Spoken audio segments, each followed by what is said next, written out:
Sí se le escucha.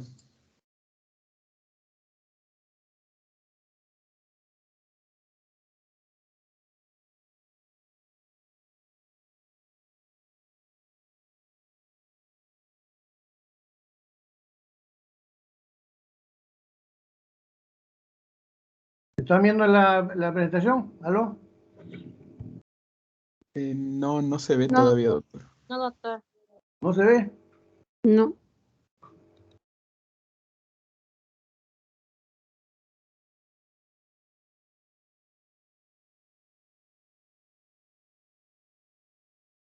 Y ahora sí ya empezó a proyectar. ¿Me escuchan, no? Bueno. El día de hoy vamos a ver la clase de distocias del canal del parto. El término distocias viene de dos vocablos. Vamos a ver acá. Normalmente un parto eutóxico es un trabajo de parto normal. El parto normal se llama parto eutóxico. Un parto distóxico viene de dos palabras, dis y tocos, que significa un parto anormal, un parto difícil. Eso se llama distocia. Y hay distocia de los factores del parto, que son el canal del parto, el móvil y la fuerza principalmente. O sea, hay distocia de canal, distocia de móvil y distocia de fuerza. Aparte que hay distocia también por anexos, bueno, la placenta previa, dependiendo del prematuro placenta, ¿no?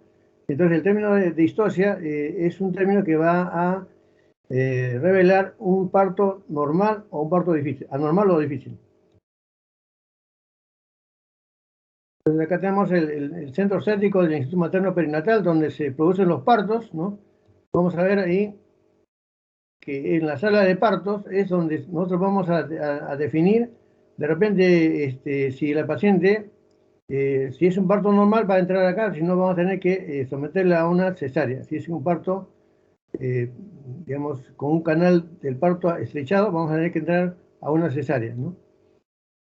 Entonces, la definición, ¿qué cosa es una distocia pélvica o estrechez pélvica o distocia ósea? Es la perturbación del mecanismo normal del parto, que está ocasionado por una reducción de los diámetros pélvicos, ¿no? También por una alteración del canal óseo y una alteración de las partes blandas. O sea, el canal de parto no solamente es hueso, sino también hay tejido blando.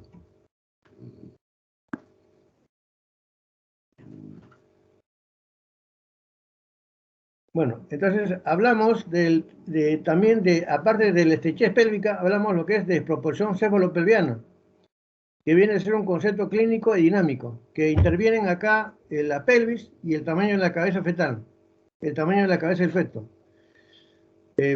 Podemos nosotros decir que la paciente es estrecha solamente cuando se trata de una reducción de los diámetros de la pelvis ósea y el canal blando, pero cuando ya el feto tiene un diámetro biparietal más grande de lo normal, o es un feto macrosómico, ya hablamos de una desproporción fetopélvica o cefalopélvica.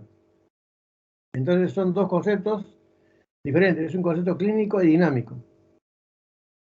Puede ser que la paciente sea una paciente estrecha con un feto de tamaño normal, o puede ser que sea una pelvis normal con una cabeza grande, ¿no?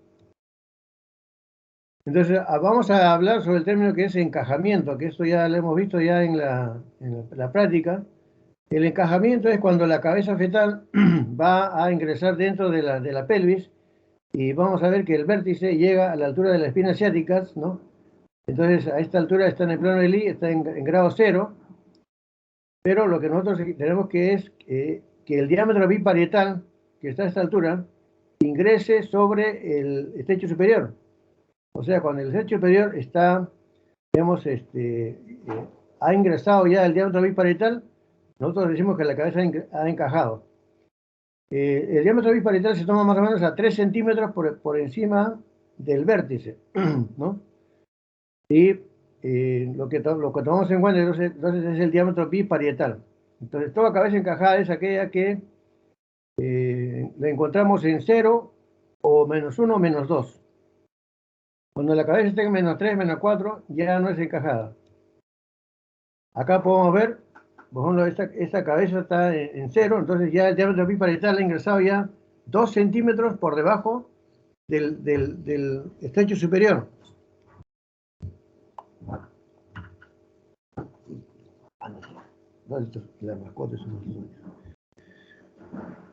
Entonces tenemos acá, cuando la cabeza está en cero, digamos que el diámetro biparietal ya ha ingresado 2 centímetros por debajo del estrecho superior.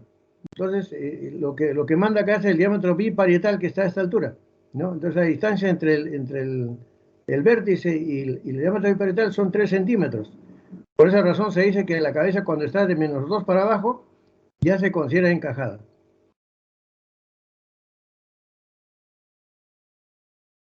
Eso sí que, con la presentación, entonces, cuando ya ha ingresado a nivel de -2 en el plano de Lie, o está profundamente encajada a nivel de las espinas ciáticas. Acá pueden ver claramente, ¿no? Por ejemplo, acá la cabeza no está encajada porque el diámetro biparietal está por encima del estrecho superior, ¿no? El diámetro biparietal mide 9.5 centímetros, ¿no? Entonces, ese concepto tienen que tener ustedes de a qué se refiere encajamiento de la cabeza fetal. De -2 para abajo, -2, -1, 0. Las disocias de canal del parto, vamos a ver que se dividen en dos, como le he dicho, la parte blanda y la parte ósea. En cuanto a la disocia de canal blando, vamos a ver que hay procesos patológicos, congénitos o tumorales que van a ocasionar o van a impedir la salida de la cabeza fetal. Entonces, esto va a depender de las características y el pronóstico, ¿no? Va a dar la característica y el pronóstico de cada uno de ellos, ¿no?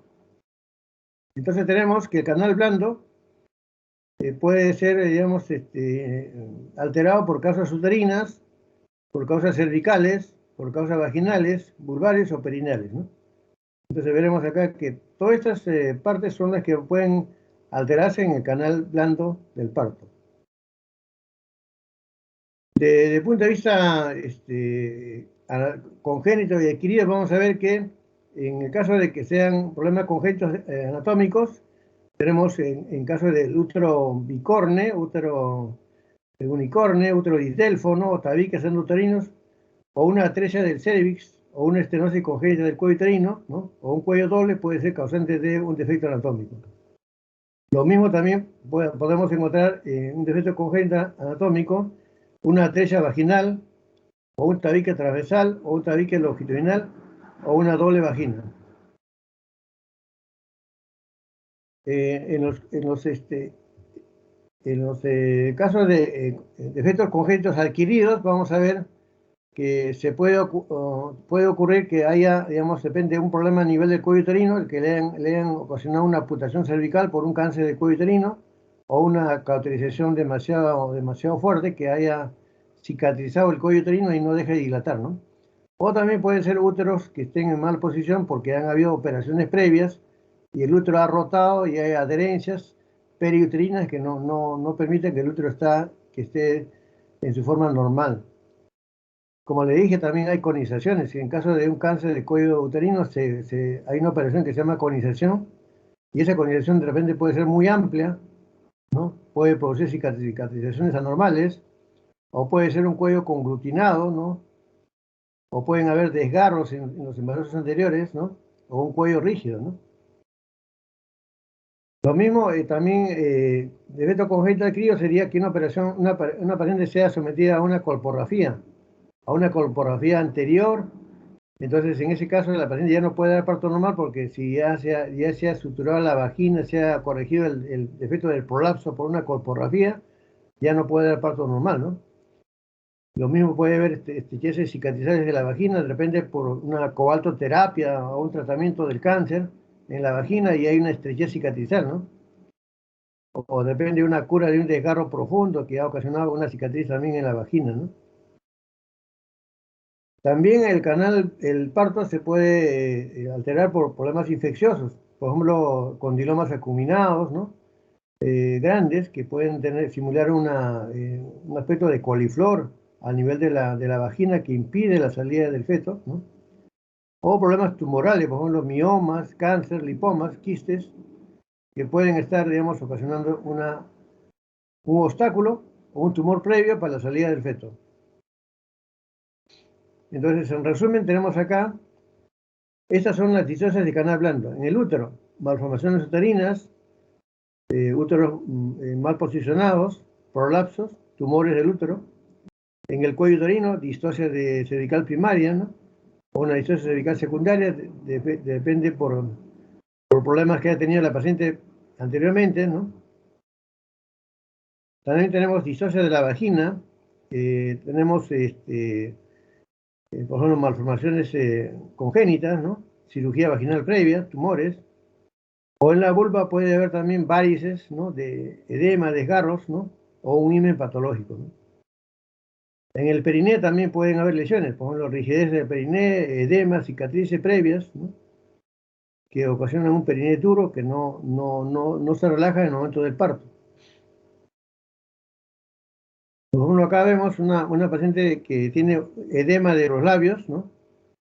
Está demasiado congestionada, puede ser debido a, digamos, a una inflamación bacteriana o micótica, o puede ser de repente por el trauma que el examinador está examinando a la hora de tener parto, está haciendo demasiado un tacto repetido y ocasiona este tipo de inflamación en los labios genitales, ¿no?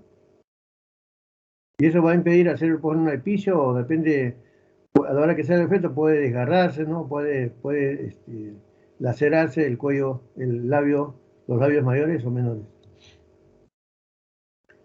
También en el canal de parto podemos ver esto, ven ustedes acá una vagina que está separada por un tabique longitudinal que separa en dos canales, las vaginales, ¿no?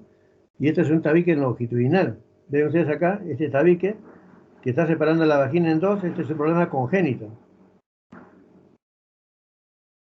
Acá podemos ver el tabique vaginal, ¿no? Inclusive puede ser un defecto que pueda tener doble cuello, o sea, doble vagina con doble cuello, ¿no? Acá vemos en el cuello uterino un tumor previo que es un mioma que está impidiendo que salga el feto, ¿no?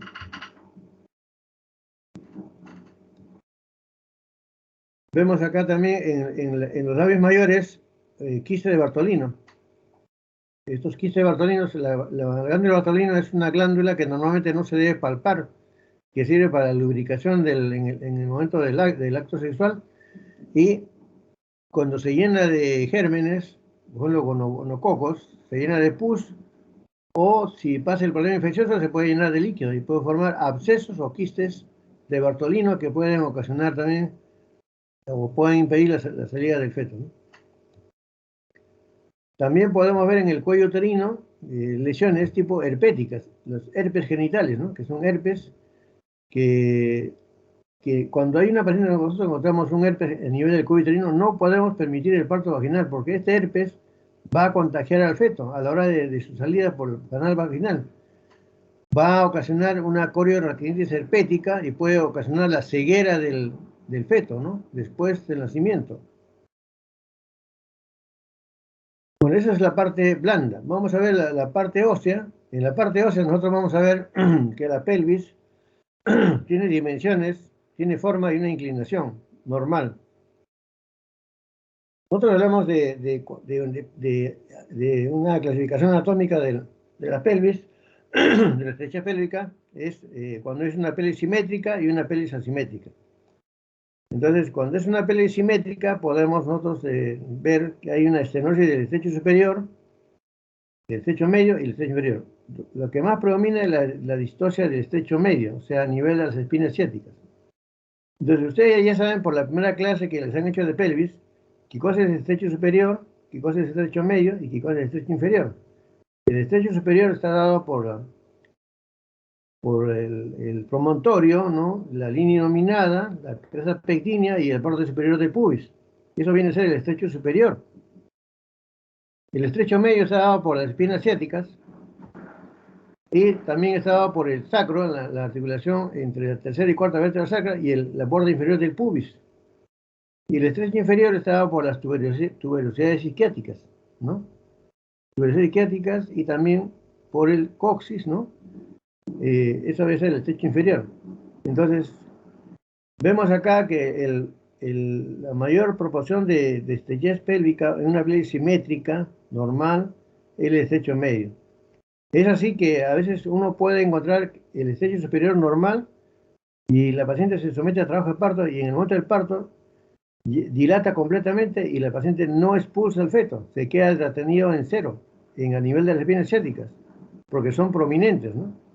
Y eso ocasiona digamos, tenga que hacerse esta cesárea a última hora. Por eso la evaluación de la pelvis tiene que ser de los tres estrechos, superior, medio, inferior. Eso tiene que hacerse desde la primera consulta y antes del parto, más o menos a la semana 38. Y uno tiene que definir ya si la paciente tiene una pelvis compatible o una pelvis incompatible. Pero así como hay pelvis asimétricas, también hay pelvis asimétricas. O sea, aquellas pacientes, por ejemplo, que han tenido malformaciones congénitas, por ejemplo, de repente una luxación congénita de cadera, como vamos a ver más adelante, o un mal de POT, o de repente ha tenido un traumatismo de la pelvis, depende de un accidente automovilístico o una fractura de la pelvis, ¿no? Y ha ocasionado esto, una pelvis asimétrica, ¿no? Entonces, eso vamos a ver, por ejemplo, acá, vemos ustedes una pelvis asimétrica por un problema de una coxalgia, una paciente que tiene una coxalgia y la pelvis totalmente asimétrica, ¿no?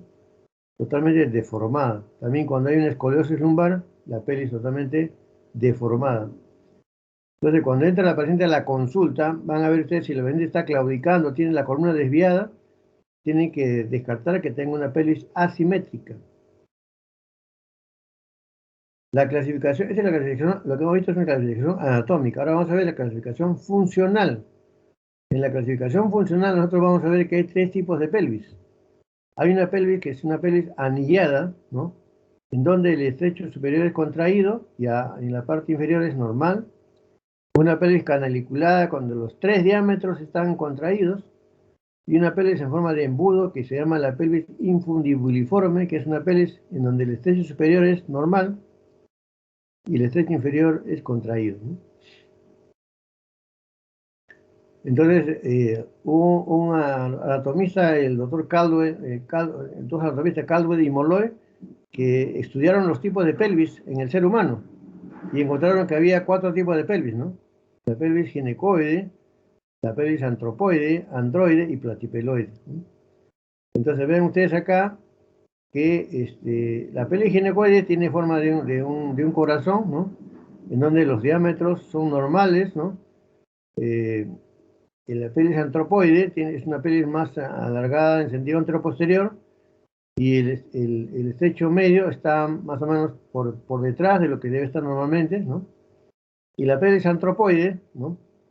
Androide, perdón, es una pelvis masculina en forma de escudo, donde el estrecho medio es mayor en la parte posterior.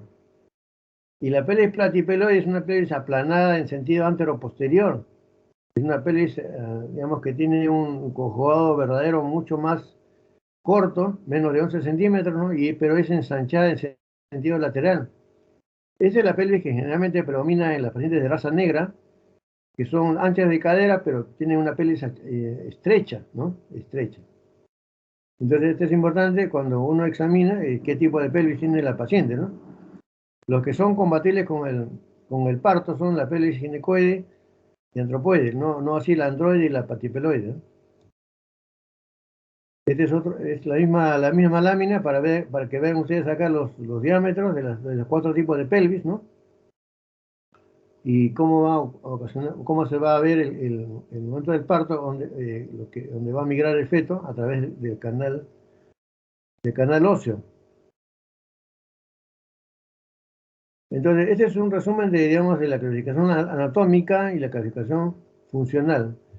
Ven ustedes acá, ¿no? Que el mayor porcentaje de pelvis viene a ser la pelvis plana, ¿no?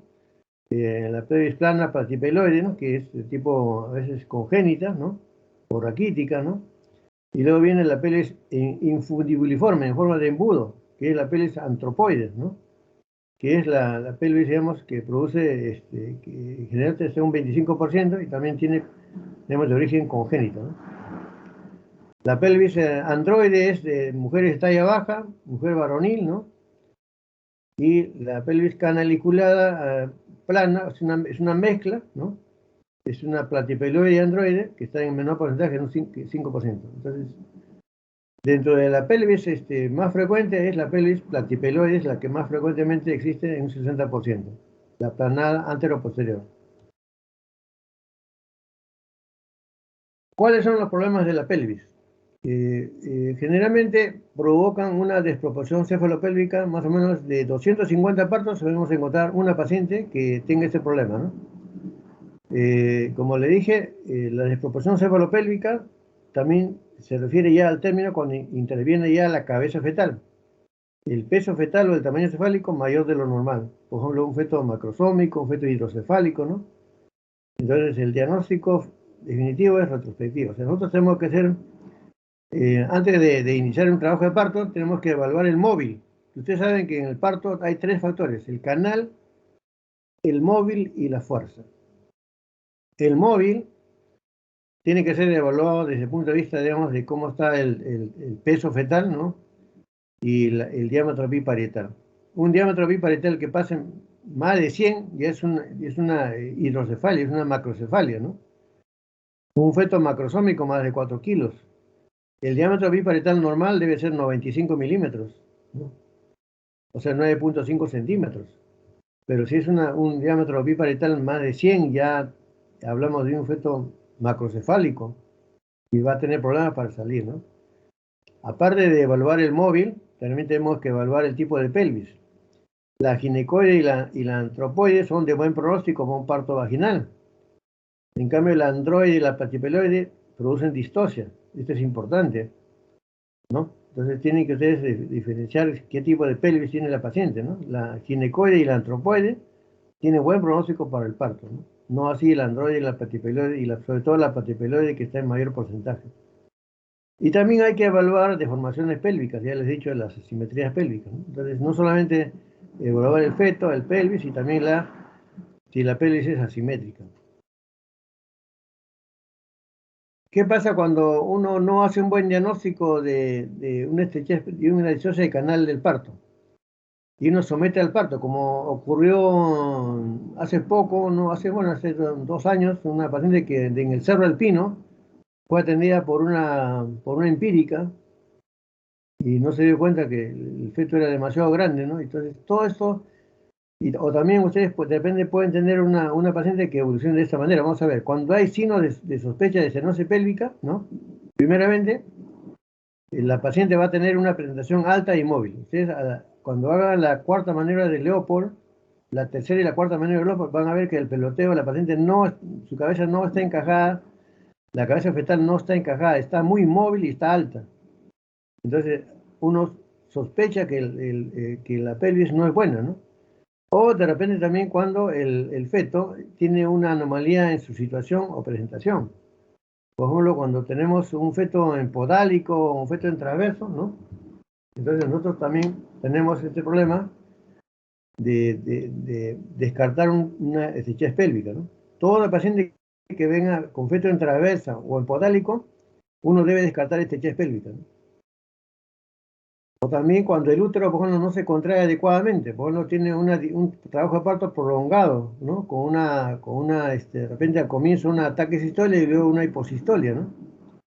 O cuando el cuello uterino no dilata adecuadamente, por ejemplo, uno de los factores que dilata el cuello uterino es la cabeza fetal.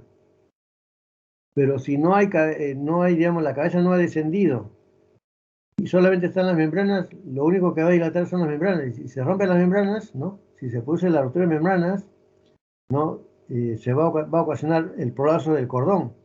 O sea, como la cabeza está alta, el cordón se va a salir y va a producir un prolapso de cordón, ¿no? O de repente, si el feto está, por ejemplo, en travesa, puede prolapsarse el brazo, o si está en podálico, la pierna, el pie. Cuando un útero lucha contra el obstáculo de la estrechez pélvica, el feto está encefálico y el útero se contrae, y entonces hay riesgo de inminencia de rotura uterina, ¿no? Hay un cuadro que es caracterizado por tres signos, ¿no? Que digamos, nos van a decir que está en riesgo el útero, que se está a punto de romper. ¿Y cuáles son esos signos? Esos signos son el signo de Frommel, el signo de Pinar y el anillo de Bandel, ¿no? Y ustedes van a estudiar cuando hagan, digamos, el cuadro de rotura uterina, o ya depende, ya lo han visto esto en rotura uterina, ¿no? El anillo de Bandel es una contracción que se produce de forma patológica por debajo del ombligo y es una contractura a nivel del segmento uterino que es previo a la rotura uterina. Ese es el signo de Bandel o anillo de Bandel. El signo de Frommel es cuando hay una contractura de los ligamentos redondos. Los ligamentos redondos se ponen tensos, ¿no? Tensos. Uno puede palparlo fácilmente. Y el signo de Pinar es cuando existe un sangrado por vía vaginal, un spotting, sangrado escaso, ¿no? Previo a la rotura uterina. Ya cuando se ha roto el útero, ya esos signos desaparecen y comienza la hemorragia, ¿no? Por vía vaginal. Y los signos de prechoque hipovolémico, porque hay una hemorragia interna, se puede palpar fácilmente al feto, ¿no? Entonces la paciente ya se complica hemodinámicamente. Ahora, puede ser de repente que por el producto de que la cabeza está demasiado tiempo comprimiendo la parte superior de la pelvis, puede ocasionar fístulas, o sea, puede necrosar tejido, por ejemplo, a nivel de la vejiga. Pueden necrosar la vejiga digamos, por estar demasiado la cabeza, está presionando esa zona, entonces se necrosa y luego del parto, después la paciente comienza a orinar por la vagina, pierde orina por la vagina, es una fístula vésico-vaginal.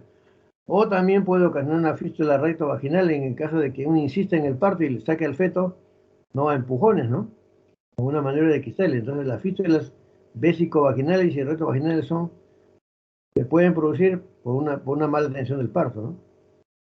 Lo mismo, si uno, por ejemplo, está teniendo el parto y está demorando demasiado y está realizando tactos vaginales a repetición, puede ocasionar una infección intraparto. O sea, puede provocar una coriamnionitis. Y esa coriamnionitis puede llevar a una endometritis, a una endomiometritis, y puede inclusive terminar en una histerectomía o una sepsis, que puede llevar a una mortalidad materno-fetal. Y no solamente la madre puede tener el problema, ¿no? Sino también el feto. O, digamos, en donde se puede producir un tramo obstétrico, por ejemplo, una fractura de clavícula, un traumatismo a nivel del encéfalo, un cefalohematoma, ¿no? Y eso puede ocasionar una depresión postnatal, ¿no? Y entonces una asfixia postnatal, y entonces el feto puede tener una parálisis cerebral. ¿Y todo esto debido a qué? A que no se ha hecho una buena evaluación de la pelvis. O sea, no saben evaluar la pelvis. Hay que saber evaluar pelvis. Y para eso están las maniobras. Pero, por ejemplo, tienen que saber medir el conjugado diagonal, el conjugado obstétrico, cómo está las espinas ciáticas, cómo está el biciático, ¿no? Entonces, para eso decimos nosotros, para un diagnóstico de una desproporción cefalopélvica, primeramente debemos evaluar la pelvis en relación al feto, para establecer un diagnóstico de incompatibilidad o de desproporción cefalopélvica. Y ya les he dicho, cuando hay una valoración tiene que verse la cabeza fetal y el tipo de pelvis que tiene la paciente. Entonces, principalmente nosotros hacemos una evaluación clínica. El 99% del examen. ¿Perdón? ¿Aló? ¿Está escuchando, no? Sí, doctor, sí se le escucha bien. Por favor, no interrumpa, pues. Entonces le dije que cuando el médico evalúa la pelvis, tiene que hacer una valoración clínica. Principalmente la valoración es clínica. El 99% de la evaluación es clínica. La valoración radiológica, eso no se usa. Los rayos X no se usan para evaluar la pelvis. Antiguamente se hacía radiopelimetría, eso pasó a la historia ya.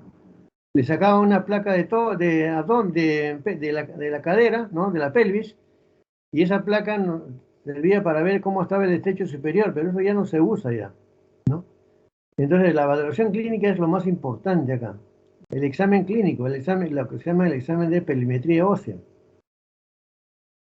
Y en caso de que haya duda, se hace la valoración de la prueba de trabajo de parto. En caso de que haya duda, se somete a la paciente a prueba de trabajo de parto. Vamos a ver en qué consiste esa prueba de trabajo de parto, ¿no? Entonces, dice acá, basta y sobra con una buena valoración clínica para hablar de una desproporción cefalopélvica. O sea, yo, por ejemplo, ¿qué hago? Mido la altura uterina. ¿Cuánto mide? Y a través de la altura uterina saco la regla de Johnson y calculo el peso fetal. Primera medida. Segunda medida, hago la tercera, cuarta medida de Leopold. Veo la cabeza que está flotando, no encaja. Segunda medida. Tercera medida, evalúo la pelvis y veo cómo están los diámetros pélvicos, de cómo está el estrecho, digamos, superior, medio, inferior, óseo y blando, ¿no? Si hay un obstáculo, ¿no? Y veo en qué altura de penetración está el feto, ¿no? Entonces, a eso se refiere la evaluación clínica, ¿no? Valoración clínica para hablar sobre una desproporción cefalopélvica. Uno tiene que, en la semana 38, la paciente acude, sobre todo las primigestas, acuden al ginecólogo y le dice, doctor, ¿cómo va a ser mi parto? En ese momento uno tiene que decir, tiene que ver todos los factores y decir, señora, su parto va a ser parto vaginal o va a ser cesárea, ¿no? Dependiendo del problema de la desproporción cefalopelviana. Claro que a última hora la paciente, si uno le dice puede parto vaginal y está todo normal, pues puede ocurrir que a última hora, por ejemplo, la paciente haga una distosia de fuerza, ¿no? O de repente el feto no rote, ya, esas son cosas diferentes, pero a la semana 38 debe haber un examen para ver la compatibilidad cefalopelviana. Entonces, y eso es lo que muchas pacientes no se controlan y vienen al parto a última hora. Acuden a la emergencia de, por ejemplo, del histoma materno perinatal. Viene por emergencia con dilatación avanzada de 5 o 6 centímetros, ¿no? Y a esa hora uno ve que hay una desproporción cefalopélvica y tiene que programar la cesárea y ver si hay salas de operaciones disponibles y todas esas cosas, ¿no? Y el feto a veces ya está en sufrimiento porque está golpeando su cabecita contra el estrecho superior durante varias horas, ¿no? O de repente ha estado en un consultorio con una obstetriz o una clínica particular en donde se han dado cuenta que no sale y lo manda para que le hagan cesárea a última hora, ¿no? Y eso no debe ocurrir. En el control prenatal nosotros debemos de propugnar que la paciente sea evaluada. Desde un comienzo se puede descartar una estrechez pélvica. Si, por ejemplo, yo veo una pacientita, por ejemplo, que mide menos de 1,40 m o menos, o la veo con algunos rasgos genéticos, depende, con algún problema, digamos, de un raquitismo, o de repente una paciente que tenga un mal de POD, con una columna desviada, o tenga algún problema, entonces yo tengo que hacer ya sospechar que esa paciente tenga un problema, ¿no? Hemos tenido, por ejemplo, pacientes que han estado embarazadas, ¿no? Y han tenido un enanismo, ¿no? De tipo hipoficiario, ¿no? Entonces, no va a someter a parto normal con ese tipo de pacientes, ¿no? Bueno, entonces vamos a ver acá. ¿Cómo se hace el diagnóstico de disocia canal? Primeramente, la valoración clínica, como le dije. O sea, ver ahí los antecedentes en la paciente. ¿Cuáles son sus antecedentes generales? Esa paciente ha tenido mala alimentación, ha sufrido raquitismo, ¿no? No ha caminado en forma adecuada, tiene una locomoción tardía después de su nacimiento, o ha sufrido de luxación congénita de cadera, ¿no? Entonces, eso es importante ver. O de repente, en cuanto a sus antecedentes ginecostéticos, tenemos que ha tenido una menarquia tardía, ¿no? Y esto ha ocasionado una hipoplasia genital. O de repente, los partos anteriores han tenido mal fin, o sea, han tenido, digamos, han muerto los fetos en el momento del parto, o de repente los fetos han nacido con un trauma obstétrico, ¿no? O de repente han tenido fetos macrosómicos la paciente. Claro, si tiene un bebé, por ejemplo, de 4,5 kilos, el siguiente no va a ser de 2 kilos, pero no, 2,5 kilos, ¿no? Salvo que haya cambiado de pareja. Si tiene la misma pareja, todos sus hijos van a ser prácticamente del mismo peso. Entonces, sospechar eso. Señora, ¿cuánto pesó su bebé anterior? 4,3 kilos. Bueno, entonces este feto va a ser más o menos, depende del mismo peso, hay que tener cuidado. y probablemente se tenga que programar nuevamente la cesárea, ¿no? Lo mismo, preguntar antecedentes patológicos, por ejemplo, si ha sufrido de polio, traumatismos, fracturas, ¿no? De pelvis, ¿no? Hay tantos accidentes automovilísticos que ocasionan fracturas de pelvis en las mujeres, ¿no? Y luego la pelvis se vuelve asimétrica, ¿no? O han tenido problemas de cursalgias o mal de Pot o una tuberculosis, ¿no? Esos serían los antecedentes. Bueno, en cuanto al examen general, hay que ver estigma de raquitismo, examinar al paciente si tiene problemas de desnutrición, ¿no? De estigma de raquitismo, ¿no? Si tiene una talla baja. En el Perú talla baja es a partir de 1,45 m para abajo. En Estados Unidos será 1,55 m, pero en el Perú 1,45 m para abajo. Si hay deviaciones en la columna, una columna lordótica o sifótica, ¿no? Si hay alteraciones en la marcha, entra claudicando, por ejemplo, entra al consultorio con claudicación, cojeando, ¿no? Con una pierna más corta que la otra, una diferencia de longitud de los miembros, ¿no? O tiene una atrofia muscular en uno de los miembros, ¿no? O en ambos. Y el examen obstétrico debe hacerse una perimetría interna en la semana 38 y hasta el parto, ¿no? ¿Cuándo uno sospecha de que hay una distosia de canal? Cuando el abdomen es muy péndulo, un abdomen demasiado voluminoso, ¿no? Como se llaman, abdomen en punta, como le llaman a las pacientes, ¿no? Cuando hay presentaciones anormales, por ejemplo, un feto en transversa, un feto que no se ubica bien, podálico, ¿no? Cuando hay una presentación alta, móvil, ¿no? Cuando se rompe la bolsa amniótica y la cabeza está alta, ¿no? O cuando el trabajo es demasiado prolongado, ¿no? O hay una actividad uterina irregular, porque el útero ya prácticamente se agota, ¿no? Se agota para el momento del parto, entonces ya hay una distosia de contracción. Entonces acá tenemos que la reducción uniforme del orificio de entrada, ¿no? Va a conseguir una pelvis pequeña y eso depende del volumen del feto. Hay pacientes que tienen pelvis estrecha, pero tienen un feto pequeñito, por ejemplo, tiene un feto que puede pesar 2,5 kilos, entonces podría ser, de repente puede dar parto normal, ¿no? Entonces la exploración del orificio medio y de salida debe hacerse precozmente para evitar su diagnóstico en el trabajo de parto. Eso es importante porque muchas veces pacientes llegan a dilatar, y le digo, llegan a la sala de parto, están con 8 o 9 y dicen, ¡ay, no me está la cabeza! Estoy viendo los pelitos. Puje, señora, puje. Pero el feto se ha atracado en la espina ciática. Ya no sale de ahí. Porque la pelvis es como un embudo. Y la paciente está que puja, está lesionando la vejiga, ¿no? El feto tiene las suturas no tan duras, hay un cabalgamiento de suturas, cabalgan las suturas. ¿Y qué sufre? El cerebro del feto se comprime. Y si uno lo empuja a la fuerza, va a salir de repente con una cabeza turbicéfala, dolicocéfala, como una torre, y el pediatra les va a llamar la atención que ese feto no respira, no está morado. Entonces, ese es el problema, pues hay que tratar, digamos, de hacer una buena evaluación, porque ese niño que va a nacer con una parálisis cerebral por un mal diagnóstico de la pelvis, al final va a ser una carga para su familia, ¿no? Y para el Estado. Entonces, de ahí viene una buena evaluación que dan de la pelvis. Entonces, ¿cómo se evalúa la pelvis? Primeramente, ¿cómo se evalúa el estrecho superior?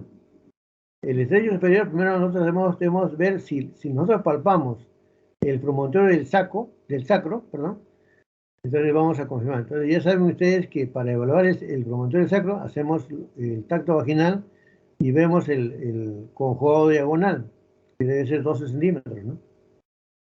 Si nosotros palpamos también, aparte del sacro, fácilmente palpamos el sacro y palpamos la línea sinominada de la pelvis, del ilíaco, en toda su extensión, también es un signo de que hay una estrechez pélvica. Entonces, cada uno de nosotros debemos de saber cuánto mide nuestra medida entre, haciendo, digamos, la medición desde de la punta del dedo medio hasta la base del dedo pulgar. Eso es lo que se llama el conjugado diagonal. las niñas, las jóvenes que estudian medicina, de repente los médicos tienen la mano más chiquita, ¿no? Y si una mujer, por ejemplo, palpa el promontorio, pues, eso ya es una pelea recontra estrecha, pues, ¿no? Pero habrán jóvenes, por ejemplo, que tienen una mano demasiado grande y palparán fácilmente el promontorio, pero ellos tienen que saber a qué distancia están palpando del promontorio a la base inferior del pubis. Es importante saber eso y palpar. El conjugo diagonal, ya saben ustedes que el conjugo diagonal nos da la medida del conjugo obstétrico, que es 1.5 centímetros menos, ¿no?, del conjugo diagonal. Entonces el conjugo obstétrico mide 10.5 y el diámetro biparietal mide 9.5, ¿no? Entonces, si yo encuentro una promontorio, por ejemplo, a 11 centímetros, menos 1.5 son 9.5, y el diámetro biparietal también mide 9.5, ya, en efecto, ya no hay lugar para las partes blandas. Entonces, ese es el estrecho superior. El estrecho medio, vamos a encontrar que nosotros vamos a palpar en forma simultánea las ambas espinas ciáticas, o sea, entre el dedo índice y medio, ¿no?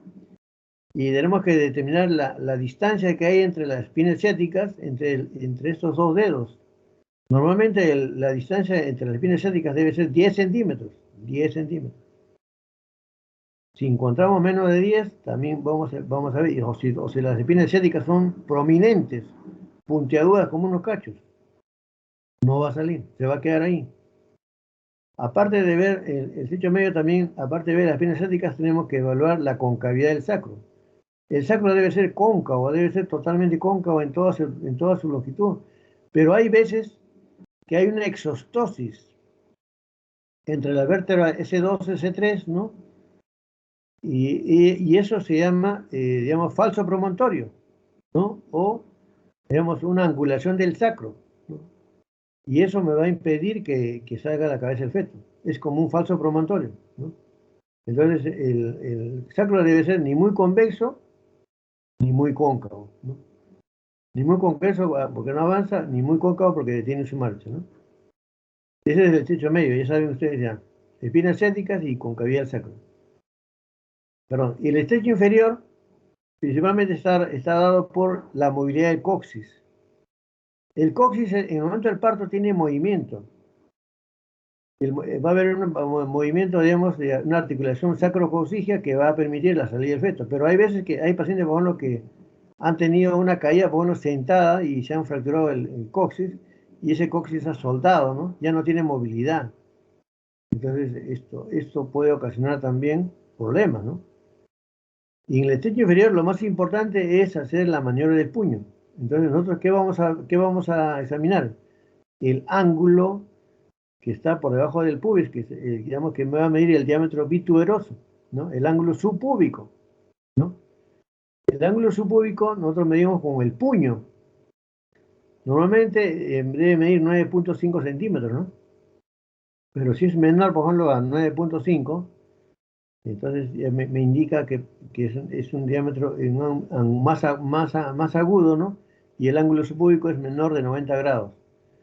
Entonces, si el ángulo subpúbico es menor de 90 grados o el diámetro bituberoso menos de 9.5, ya hablamos de desproporción cefalopélica en cuanto al el estrecho inferior. Entonces, ¿cómo se mide el estrecho superior? Haciendo el tacto vaginal, midiendo el conjugo diagonal, ¿no? En el estrecho medio, viendo las espinas ciáticas entre el dedo índice y medio, y viendo también la concavidad del sacro. En el estrecho inferior, tenemos que hacer la maniobra del puño, ¿no? Viendo el ángulo subpúbico, ¿no? Que sea más de 90 grados, y midiendo el diámetro bituberoso o biisquiático, ¿no? Que tiene que ser, digamos, que tiene que ser mayor de 9.5, ¿no? Mayor de 9.5. Este es un resumen. Bueno, el biisquiático en realidad es 8 centímetros, ¿no? Normalmente el puño mide, si tiene más de 8, es normal, ¿no? Ya le he dicho acá, estrecho superior, conjugo diagonal, más de 12. Si es menor de 11.5, estrecho. Estrecho medio, espinas ciáticas prominentes, o las paredes laterales son convergentes, ¿no? O la escotera sacrociática es más estrecha, o hay alteraciones en la concavidad del sacro, ya podemos hablar de estenosis de estrecho medio.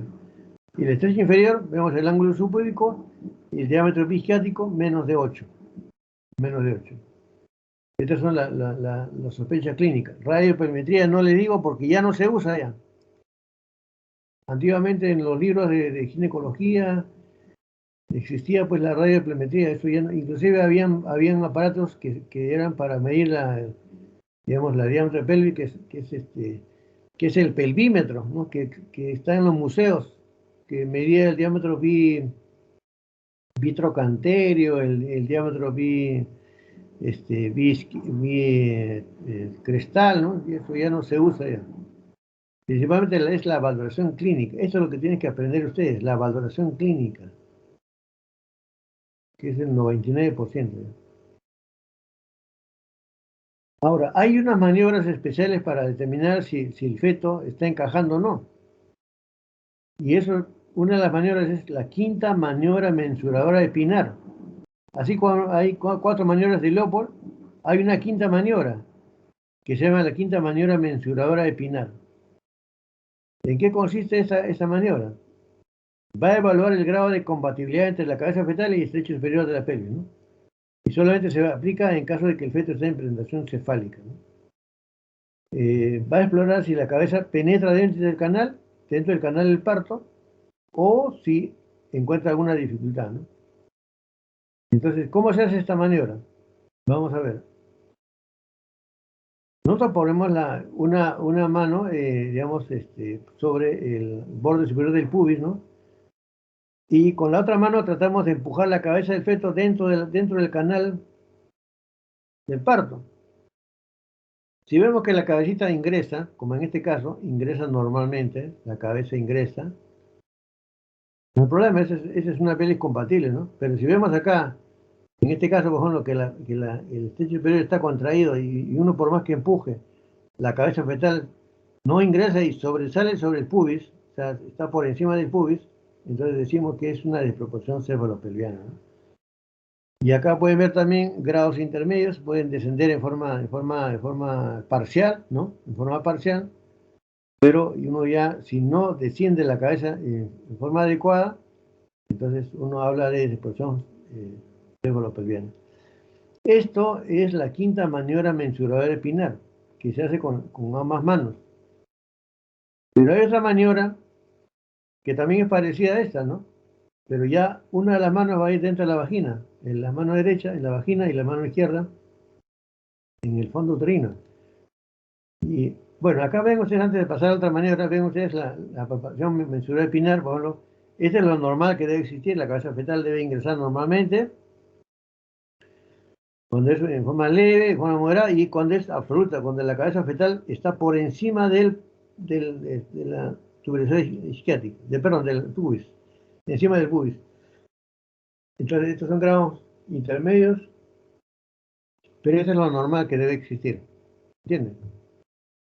Pero en estos casos ya, acá depende, todavía podría el feto salir por vía vaginal, pero en estos dos casos últimos, siguientes, ya no sale porque la cabeza está prácticamente sobre el pubis.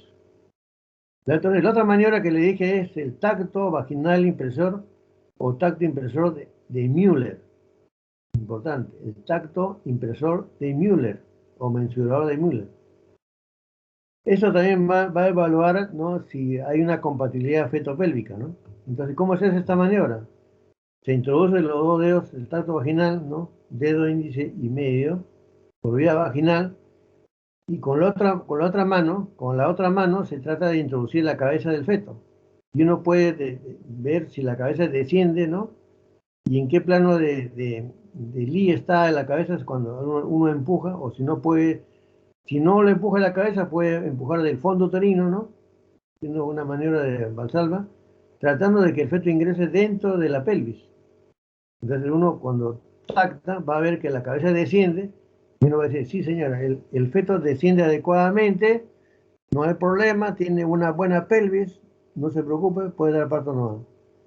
Pero si vemos que en el momento de hacer esa maniobra y la cabeza no desciende o se vuelve asinclítica ¿no? o se va, digamos, por encima del pubis, entonces hablamos de una desproporción. Esto es, digamos, para hacer la perimetría interna que le dije antes, este es lo que tienen que hacer ustedes para ver la proporción del conjugado diagonal. El conjugado diagonal se mide de entre el promontorio y el borde inferior del pubis.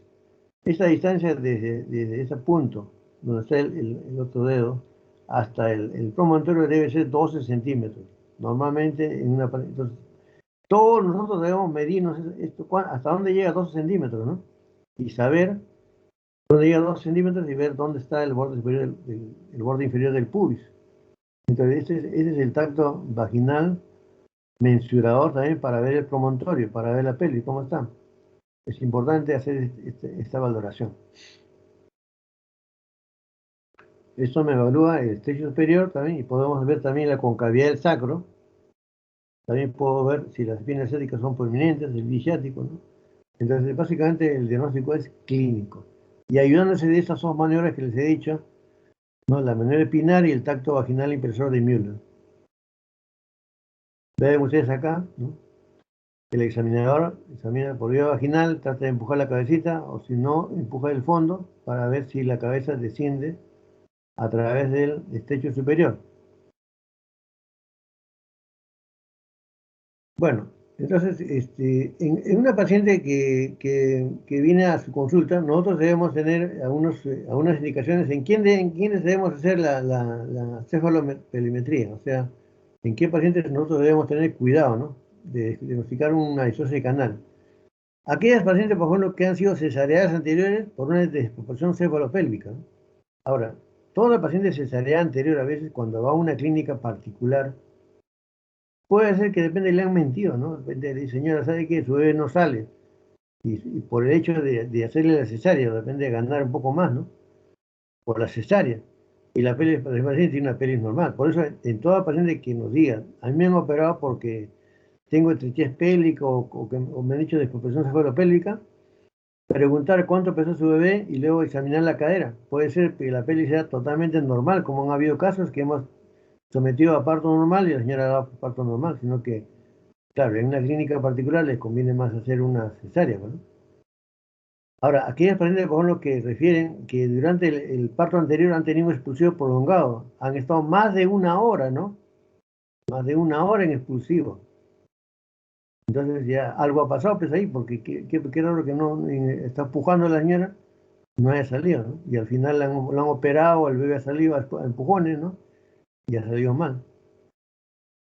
O aquella paciente, por ejemplo, que tiene un diámetro bituberoso bisciático menos de 8, menos de 8 centímetros, ¿no? O el ángulo subpúbico menos de 90 grados, ¿no? Y en toda primigesta con trabajo de parto y la cabeza alta. Toda primigesta que esté en trabajo de parto con la cabeza alta tiene que sospecharse una disfunción cefalopélica, porque ustedes saben que primero la cabeza, el feto encaja y luego dilata, ¿no? En cambio, la multípara puede dilatar y la cabeza puede estar flotando y a la última hora encaja, ¿no? Pero siempre la primigesta dice, doctor, ya me bajó la barquita, me bajó el abdomen, entonces uno va a notar que depende, tenía una altura primero de 36 centímetros y luego la bajó a 34. Eso significa que el feto ya ha encajado dentro de la pelvis, ¿no? Entonces, eso me va a indicar que el parto vaginal es factible, ¿no? Pero si yo encuentro una primigesta en trabajo de parto ya, que ha ingresado a trabajo de parto y la cabeza está flotando, algo pasa. Examine usted la pelvis.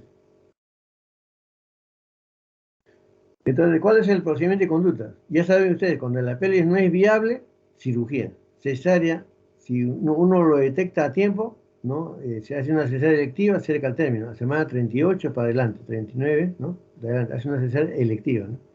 O si está durante el trabajo de parto y la paciente llega, ustedes nunca la conocen, ya te llega con dilatación de 4 o 5 centímetros y detectas que es estrecha, hay que hacer una cesárea de emergencia, cesárea tempestiva. Pero nosotros debemos hacer siempre cesáreas profilácticas electivas, ¿no? Ahora, cuando la pelvis es viable, si es una pelvis viable, el feto está bien proporcionado y tiene buena contracción, entonces dale chance para parto vaginal. Ahora, como digo, hay veces que hay un término que usan los recientes a veces pelvis límite. es cuando tienes duda, ¿no? Cuando tienes una peli más o menos en el límite, ¿no? Pero la cabeza del feto no está, el feto no es tan grande, entonces puedes intentar la prueba de trabajo de parto. Entonces, esa prueba de trabajo de parto es solamente, digamos, un momento, es darle chance unas cuantas horas y ver si la cabeza baja o no, ¿no? El tratamiento electivo en caso de disfunción pélvica es la cesárea, ¿no? Y para eso debe informarse al neonatólogo, ¿no? Del estado y la evolución del feto durante la atención anteparto. Ahora, ¿qué es la prueba de trabajo de parto? Ya le dije, uno puede esperar 2 horas, ¿no? A la gestante que tengan contracciones fuertes, útiles, ¿no? 3 en 10 minutos mínimo, para valorar el grado de descenso de la presentación, el borramiento y la dilatación. Se puede esperar en algunos casos hasta 4 horas, pero basta y sobra 2 horas para ver si la cabeza desciende y se produce aumento del borramiento y la dilatación del cuello uterino, ¿no? Entonces, si veo yo que la cabeza no desciende, no dilata el cuello, no borra, entonces es una prueba de trabajo de parto fallida, ¿no? ¿En qué pacientes yo puedo hacer una prueba de trabajo de parto? Cuando tiene una buena actividad uterina, cuando tiene 3 a 4 contracciones en 10 minutos. Si tiene las membranas rotas también, porque ya se supone que cuando uno rompe las bolsas, las membranas, la cabeza tiene que descender. Cuando tiene más de 5 centímetros, cuando el producto está encefálico y cuando el producto no es tan grande, no es un producto mediano o pequeño. En ese caso yo puedo hacer una prueba de trabajo de parto y esperar las 2 horas si desciende o no desciende la cabeza. Bueno, jóvenes, esa es toda la charla que presenta. Había una descoordinación en cuanto al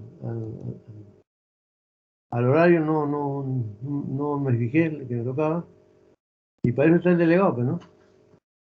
Si no hizo la programación, debe haber avisado que se programa acá. Bueno, ya pasó. ¿Alguna pregunta, por favor?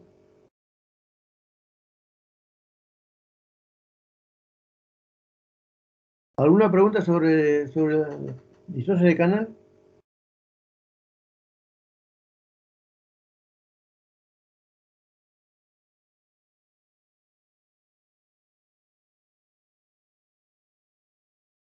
Delegado, ¿me escucha o no? Sí, se le escucha, doctor. ¿Por qué delegado, dígame, por qué una lesiones herpéticas en el nivel del cuello uterino, la paciente no puede dar parto normal?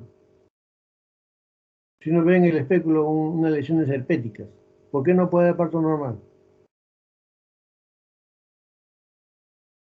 Aquí, ¿qué? Sí, doctor. Tenía entendido que ¿Tenía eh, entendido? No, yo lo he dicho.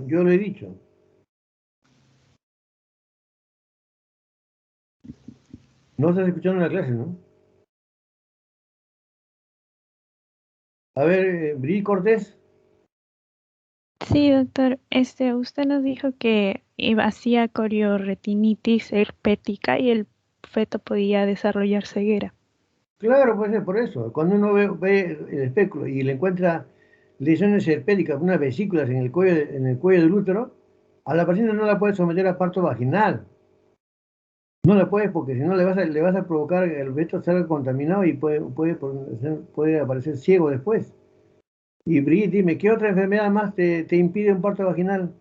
¿Qué otra enfermedad infecciosa te impide un parto vaginal? Brigitte Mm, Cortés. Bueno, nos mencionó cuando, por ejemplo, el gonococo ingresaba a nivel de la glándula de Bartolino y se formaba el absceso de Bartolino. Nos Ya, dijo que en ese dime, momento ya, tampoco. está perfecto, o sea, pero dime, cuando una paciente tiene HIV, ¿tú le someterías a parto normal? En ese caso recuerdo que tampoco se podía, ¿Por qué, hijita? ¿Por pero qué? Em, bueno, exactamente, porque también es un proceso viral y el VPH Ya, mira, podría escúchame, pasarse, ¿no? hay mayor riesgo de contagio, de transmisión vertical de la madre al feto en el caso de que se produzca un parto vaginal, un 70% de contagio más. En cambio, cuando es un parto por cesárea, hay menos riesgo de contagio. En ese momento, inclusive si se rompe la bolsa amniótica en un parto normal, peor todavía. Entonces lo que queremos es que el feto no se contagie. Entonces, toda paciente que tenga HIV positivo debe hacerse la terminación del embarazo por cesárea antes que inicie el trabajo de parto y con membranas íntegras, tratando de que el feto no se contamine, digamos, durante el parto, ¿no? Eso es importante. Entonces hay enfermedades, por ejemplo, que tú ves que está todo normal, pero tiene un análisis de HIV positivo, ni hablar, señor, usted no puede dar parto normal. ¿Y una paciente tuberculosa podría dar parto normal? A ver, Cárdenas, José Luis Cárdenas, Sí, doctor, presente. una paciente con tuberculosis, ¿podría dar parto normal? Tengo entendido que sí, doctor, pero lo que sí no podría es dar de lactar. Exactamente, puede dar parto normal, no hay contagio, la tuberculosis no se contagia por vía vaginal. Y podría, como bien dice José Luis, no dar de lactar, puede dar de lactar, sí puede dar de lactar, pero con mascarilla. En cambio, en el HIV, paciente con HIV no puede dar de lactar, porque hay contagio a través de la leche. En el caso de la paciente con TBC, sí puede dar de lactar porque no se transmite por la leche, pero con mascarilla. La paciente tiene que estar con una mascarilla para que no tosa o hable delante del bebé, ¿no?